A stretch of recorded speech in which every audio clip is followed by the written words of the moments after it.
문제달인 신혜순입니다. 22년도 2회 제3과목 직업정보론 해설 강의 시작하겠습니다. 41번 워크넷에서 제공하는 성인용 직업 적성 검사의 적성 요인과 하위 검사의 연결로 틀린 것을 고르시오. 1번, 2번, 3번은 모두 맞는 내용이고요. 4번에 사물 지각력의 조각 맞추기 검사와 그림 맞추기 검사가 있는데 사물 지각력은요, 지각 속도 검사가 있어요. 하위 검사로. 지각 속도 검사가 하위 검사로 맞는 내용이고요.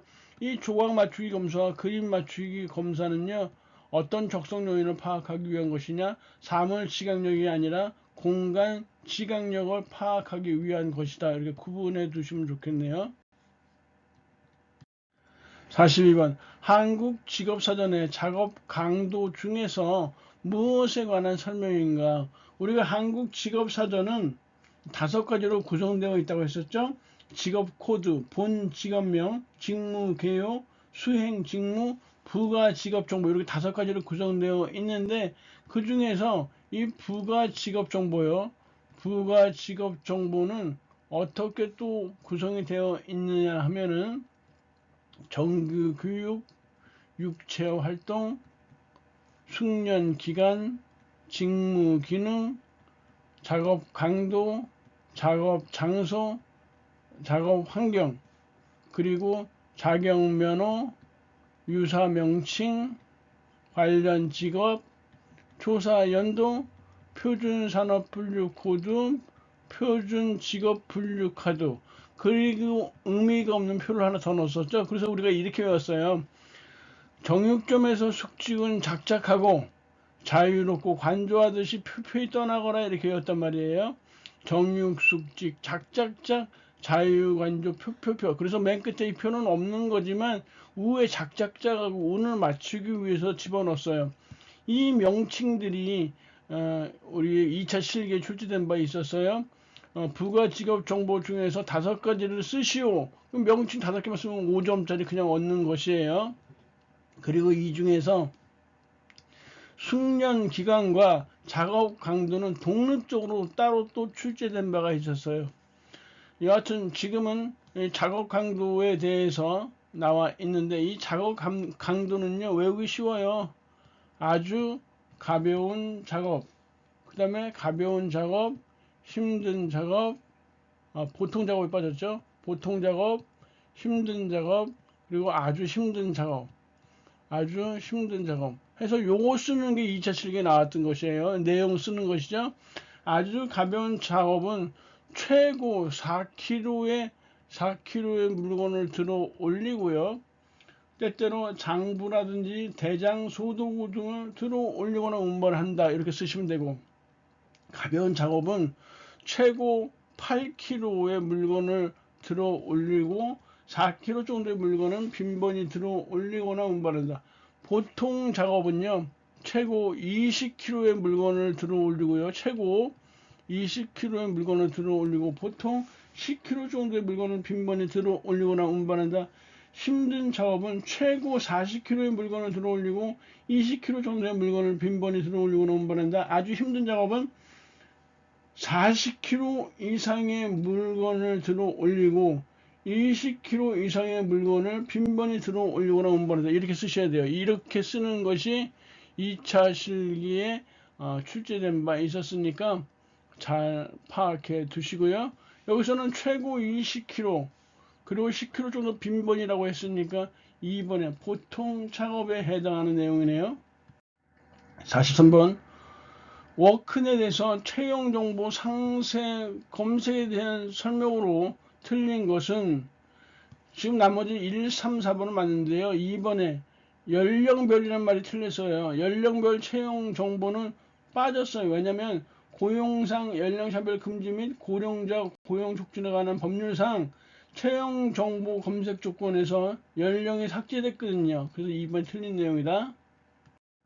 44번 다음은 한국 직업사전에 수록된 어떤 직업에 관한 설명인가 이렇게 되어 있는데요.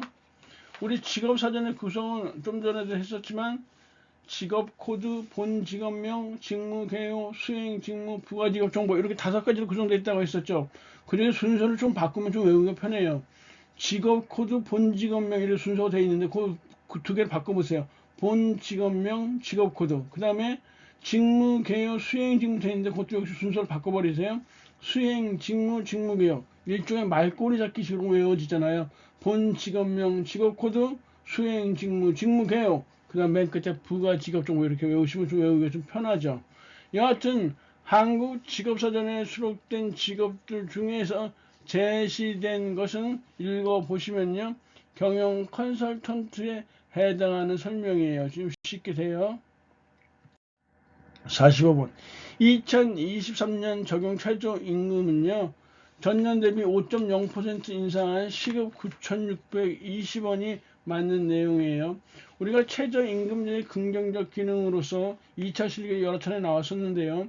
소득 분배 개선과 노동력의 질적 향상, 공정 경쟁 확보, 경기 활성화의 기업, 기업의 근대화 및 산업구조 고도화 촉진, 산업평화 유지 이렇게 해서 6개인데 흔히 5개 쓰는 게 여러 차례 출제됐어요. 5점짜리로요. 그래서 외우는 방법은 손오공은 어디 살까요? 경기산 해서 손오공 경기산 이런 식으로 외웠단 말이에요.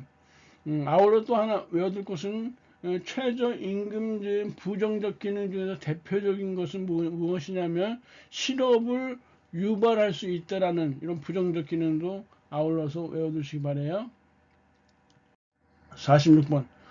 국민 내일 배움 카드 제도를 지원받을 수 있는 자는 이렇게 나와 있는데 일반적으로 국민 내일 배움 카드 제도를 지원받을 수 있는 사람은요.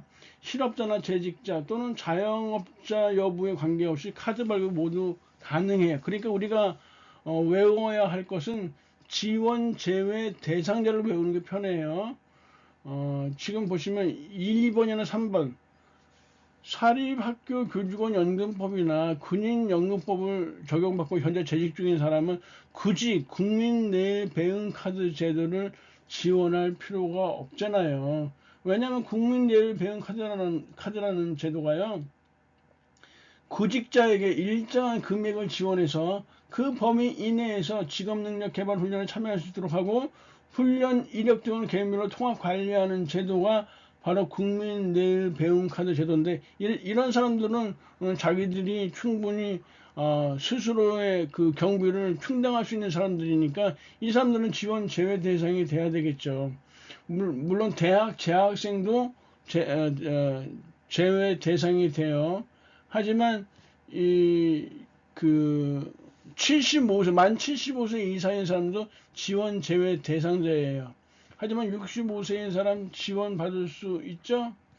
그리고 특수 형태 근로자라든지 대학 재학생 외국인들은 지원 제외 대상자인데요. 졸업 예정자인 대학 재학생은 지원이 가능해요. 그런 거 구분해서 좀 외워두시면 제외 대상자를 외우는 것이 상식적인 생각에서 파악해서 외워두시는 거 굳이 외울 필요 없고 거의 이해가 가능하죠. 47번에 직업정보 관리에 관한 설명으로 틀린 것을 고르시오. 지금 보시면은 4번이요. 1, 2, 3번은 전부 좋은데요. 개인의 정보는 보호돼야 한다. 이건 맞죠. 하지만 구직시 연령, 학력, 특히 이 경력에 관한 이런 정보들은요. 제공되어야 하는 거예요. 당연히 경력은 구직시에 제공되어야 한다. 48번. 질문지를 활용한 면접조사를 통해서 직업정보를 수집할 때 면접자가 지켜야 할 일반적 원칙으로 틀린 것은 면접자는요 3번에 개방형 질문인 경우에는 응답 내용을 해석하거나 요약해서 기록하는 게 아니라요 있는 그대로 응답 내용 그대로 기록해야 되는 거예요. 49번 워크넷에서 제공하는 학과 정보 중 사회 계열에 해당하지 않는 것 3번의 문헌정보학과는 사회 계열이 아니라 인문 계열에 해당하는 학과이기 때문에 3번이 틀렸네요. 50번 2022년 신규 정기 검정으로 시행되는 국가기술자격 종목은 무엇이냐? 정밀화기사예요. 1회차 시험에도 출제된 바 있었어요. 51번에 국가기술자격 검정의 기준 중에서 어떤 등급에 관한 설명인가 했는데 첫 번째 줄에 보시면 고도의 전문 지식이라는 이런 내용이 나와 있죠. 이건 1번의 기술사에 해당되는 것이에요. 그래서 콕 집어 해설을 참고해 보시면 기술사는 고도의 전문 지식이라는 말이 나와 있으면 기술사예요. 그 다음에 최상급 숙련 기능 나와 있으면 기능장이고요. 공학적 기술 이론하면 기사고, 그리고 기술 기초 이론 지식 이렇게 쓰면 산업기사고요. 그리고 그냥 각 종목에 대해서 숙련 기능을 보유하고 있으면 기능사에 해당하는 그런 검정 기준이다라는 사실이요. 52번 직업 정보로서 갖춰야 할 요건에 대한 설명으로 틀린 것은 1번에 직업 정보는 객관성이 담보되어야 한다. 뭐 당연하겠죠. 2번도 당연한 거고요. 3번이 벌써 틀렸어요. 우연히 획득되거나 출처가 불명확한 직업 정보라면 직업 정보로서의 가치가 없는 거예요. 그래서 우리가 흔히 말하는 카더라 통신 같은 것은 직업 정보로서의 가치가 전혀 없다. 53번 다음은 한국표준산업분류에서 산업분류 결정 방법이다. 가로에 알맞은 것. 계절에 따라 정기적으로 산업을 달리하는 사업체의 경우에는 조사 시점에서 경영하는 사업과 관계없이 조사 대상 기간 중 산출액이 많았던 활동에 의하여 분류한다 해서 3번이 답으로 가면 되겠네요. 여기서 산업분류 결정 방법 2차 시험에도 많이 나왔다고 했었죠. 콕 집어 해설이 잘 나와 있으니까 외워두시고 반드시 더불어서 외워두어야 할 것이요. 산업분류의 적용 원칙과 반드시 비교해서 반드시 알아두셔야 돼요. 두 개 내용이 2차 실기에서 독립적으로 각각 하나씩 나오기도 하고요. 두 개가 합쳐서 나온 경우도 한 번 있네요. 54번에 분야별 고용 정책 중에서 일자리 창출 정책과 가장 거리가 먼 것은 무엇인가? 지금 2번에 실업 크레딧이라는 이런 제도는요, 실업 크레딧 지원 이런 제도는요, 고용 안정망 확충을 위한 정책이에요. 일자리 창출 정책과는 거리가 멀다라는 거. 55번 한국표준직업분류에서 직업분류의 일반 원칙이다. 가로에 알맞은 거 중요한 것이에요. 직업분류 원칙 중에서 일반 원칙은 예전에 한번 시험에 나왔던 것인데 최근에는 포괄적 업무에 대한 직업분류 원칙과 다수직업 종사자의 분류 원칙에 비해서 밀려 있죠. 여하튼 직업분류의 일반 원칙은요, 포괄성의 원칙과 배타성의 원칙이에요. 그 중에서 동일하거나 유사한 직무는 어떤 경우에든 같은 단위의 직업으로 분류되어야 한다는 이 내용은 배타성의 원칙에 해당되어져요. 포괄성의 원칙은 우리나라에 존재하는 모든 직무는 어떤 수준에서든지 분류에 포괄되어야 한다. 이것이 바로 포괄성의 원칙이에요. 그리고 꿰뚫어 보기를 보시면 포괄적인 업무에 대한 직업분류 원칙이 나와 있죠. 우리가 포주 최생이라고 외웠어요. 주된 직무 우선의 원칙, 최상급 직능 수준 우선의 원칙, 그리고 생산 업무 우선의 원칙. 거기 예라고 나와 있는데 예의 내용까지 쓰는 경우가 시험 문제 나온 적이 있기 때문에 예와 관련된 것도 외워두셔야 돼요. 그 다음에 다수직업 종사자의 분류 원칙은 다취 수주의 순서를 정확히 외워주셔야 돼요. 이것은 첫 번째 취업시간 우선의 원칙, 더 긴 시간을 투자하는 직업으로 결정한다. 그래서 여기서 결정이 안 나면 그 다음에는 수입 우선의 원칙을 적용하는 것이에요. 취업시간으로 구별할 수 없을 때는 수입이 많은 직업으로 결정한다. 그래서 순서를 반드시 지켜주셔야 되는 거예요. 마지막 세 번째, 조사 시 최근의 직업 원칙. 위에 두 가지로 판별할 수 없을 때는 조사 시점을 기준으로 최근에 종사한 직업으로 결정한다. 그래서 포괄적 업무에 대한 직업분류 원칙, 포주체생과 다수직업 종사자의 분류 원칙, 다치 수조는 2차 실기에 굉장히 많이 나온 것이니까 꼭 확인해 두셔야 돼요. 56번.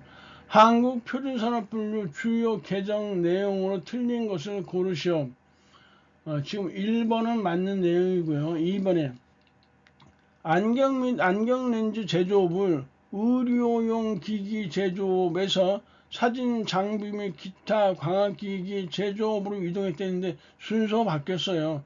사진 장비 및 기타 광학기기 제조업에서 의료용 기기 제조업으로 이동한다. 이렇게 2번에 틀린 내용이니까 2번을 체크해 두시면 되고요. 57번. 한국표준산업분류 산업분류 적용 원칙이요. 틀린 것을 고르시오. 1번에 보시면 산업용 기계 및 장비의 전문적인 수리 활동은 이건 수리업이 아니에요. 이건 제조업으로 이렇게 하고요. 그 외에 컴퓨터라든지 가전제품이라든지 이런 것들은 수리업으로 컴퓨터나 가전제품 등을 수리업으로 분류하는 것이란 말이에요. 그래서 지금 1번이 틀린 내용이에요. 나머지 2번, 3번, 4번 잘 외워두시고요. 굉장히 지문 속에 많이 나왔던 것이에요. 58번. 한국표준직업분류의 대분류 항목과 직능 수준과의 관계가 올바르게 연결된 것은 일단 정답은 1번인데요. 우리가 콕 집어 해설해 보시면 관전, 사서, 판농기장, 단군 이렇게 돼 있어요. 즉 관리자 및 전문가 관련 종사자는 제4 직능 수준이 필요하거나 혹은 제3 직능 수준이 필요하다 이렇게 나왔어요. 여기는 관리자 대신에 전문가 관련 종사자 나와 있죠. 관리자와 이런 전문가 및 관련 종사자는 제4 직능 수준 혹은 제3 직능 수준이 필요하다는 것이에요. 그 다음에 사서 판농 기장이죠. 사무 종사자라는 거, 사무 종사자. 그 다음에 서비스 종사자, 판매 종사자, 농림업 숙련 종사자, 기능원 및 관련 기능 종사자, 장치 기기 조작 및 조립 종사자는 제2 직능 수준이 필요해요. 제2 직능 수준이요. 그 다음에 단순 노무 종사자는 제1 직능 수준이 필요하고 군인은 제2 직능 수준 이상이 필요한 것이에요. 구분을 잘 해두세요. 그래서 우리가 외웠단 말이에요. 관전, 사서, 판농기장, 단군, 관리자, 그리고 전문가 및 관련 종사자는 제4 직능 수준 또는 제3 직능 수준이 필요하고, 그 다음에 사서 판농기장, 사무 종사자, 서비스 종사자, 판매 종사자, 농림업 숙련 종사자, 기능업 및 관련 기능 종사자, 장치, 기계 조작 및 조립 종사자는 제2 직능 수준이 필요하다. 단순 노무 종사자는 제1 직능 수준이 필요하고 군인은 제2 직능 수준 이상이 필요하다는 거. 59번. 직업정보 처리에 대한 설명으로 틀린 것은 직업정보는 전문가가 분석해야 한다. 뭐 당연한 것이겠죠. 직업정보 제공 시에는 이용자 수준에 맞게 한다는 뭐 당연한 것이죠. 3번은 너무너무 당연한 것이고요. 4번에 직업정보 제공 시에는 직업의 장점만을 최대한 부각한다. 이게 틀렸다고 했었죠. 장단점을 편견 없이 제공해야죠. 너무너무 쉬운 것이에요. 이런 것들은. 60번. 큐넷에서 제공하는 국가별 자격제도 정보가 아닌 것은 큐넷에서 국가별 자격제도 정보를 제공하고 있는데요. 외국 자격 정보는 영국이요. 그리고 프랑스, 호주 해당되어지고요. 그 다음에 미국이 첨가되어야 되고, 그 다음에 독일, 그리고 일본, 이렇게 해서 6개국에 6개국이에요. 스위스는 해당되지 않는다. 강의님 고생하셨고요. 다음 시간에 뵙겠습니다. 감사합니다.